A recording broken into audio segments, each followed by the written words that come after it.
Padma Vibhushan award వచ్చిందని తెలిసిన క్షణం నిజంగా ఏం మాట్లాడాలో ఎలా రియాక్ట్ అవ్వాలో తెలియని పరిస్థితి.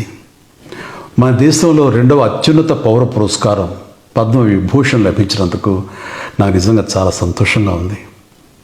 ఒక తల్లి కడుపున పుట్టకపోయినా నన్ను తమ సొంత మనిషిగా, మీ అన్నయ్యగా, మీ బిడ్డగా భావించే కోట్లాది మంది ప్రజల ఆశీస్సులు, నా సినీ కుటుంబం యొక్క అండదండలు, అలాగే నీడల నాతో ప్రతి నిమిషం నడిచే లక్షలాది మంది అభిమానుల ప్రేమ, ఆదరణ కారణంగానే నేను ఈ రోజున ఈ స్థితిలో ఉన్నా. అందుకే నాకు దక్కినటువంటి గౌరవం ఇది మీది.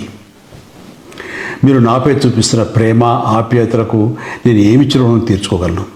నా 45 ఏళ్ల సినీ ప్రస్థానంలో వెండితెరపై వైవిధ్యమైన పాత్రల ద్వారా వినోదం పంచడానికి నా శక్తి మేరకు నేను ప్రయత్నిస్తూనే ఉన్నా.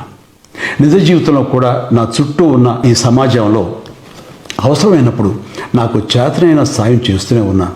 కానీ మీరు నాపై చూపిస్తున్న కొండంత అభిమానానికి నేను ప్రతిగా ఇస్తున్నది గోరంతే. ఈ నిజం నాకు ప్రతి క్షణం గుర్తుకొస్తూనే ఉంటుంది, నన్ను బాధ్యతగా ముందుకు నడిపిస్తుంటుంది. నన్ను ఈ ప్రతిష్టాత్మకమైనటువంటి పద్మవిభూషణ్ అవార్డుకి ఎంపిక చేసిన భారత ప్రభుత్వానికి, గౌరవ ప్రధాని శ్రీ నరేంద్ర మోడీ గారికి నా హృదయపూర్వక కృతజ్ఞతలు. జై హింద్.